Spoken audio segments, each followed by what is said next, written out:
আসসালামু আলাইকুম বিয়াস, সবাই কেমন আছেন? আশা করি ভালো আছেন। আমিও ভালো আছি আল্লাহর রহমতে।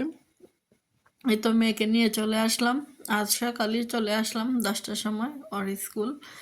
আজ বার্ষিক ক্রীড়া প্রতিযোগিতা খেলা, তো একটু সময় ওর স্কুলে রাখা চলে গেলাম, আসলাম বাসায়। এই তো এখন আসলাম আমার সবজির বাগানে। আজ অনেক কাজ করলাম সবজির বাগানে, আজকে রান্না বান্না কিছুই করি নাই, যা আছে তাই দিয়ে খাওয়া দাওয়া করবো। আর এই তো আমি আমার সবজির বাগানগুলা এক এক করে কাজ করতেছি।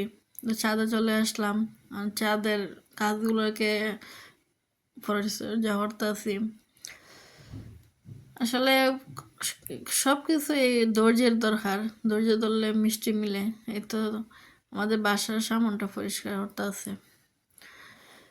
এখন বিকালবেলা আসলাম মেয়েকে নিয়ে একটু হাঁটতে। আমাদের বাসার সামনে অনেক জায়গা আছে পেজ হাঁটার, তারপরে খেলাধুলার, বাচ্চারা অনেক তার ফ্রেন্ড সার্কেল আছে, এখানে খেলতে পারে, তার অনেক ভালো লাগে। আসলে এই জায়গাটা অনেক আমার মেয়ের জন্য ভালো হয়েছে, ও খেলাধুলা করতে পারে, আর বাচ্চারা বিকালে খেলাধুলা করে অনেক ভালো। এটা এখন চা খাইয়া আপনার কাছে বিদায় নিলাম। সবাই ভালো থাকবেন। আসসালামু আলাইকুম। দোয়া করবেন আমাদের জন্য।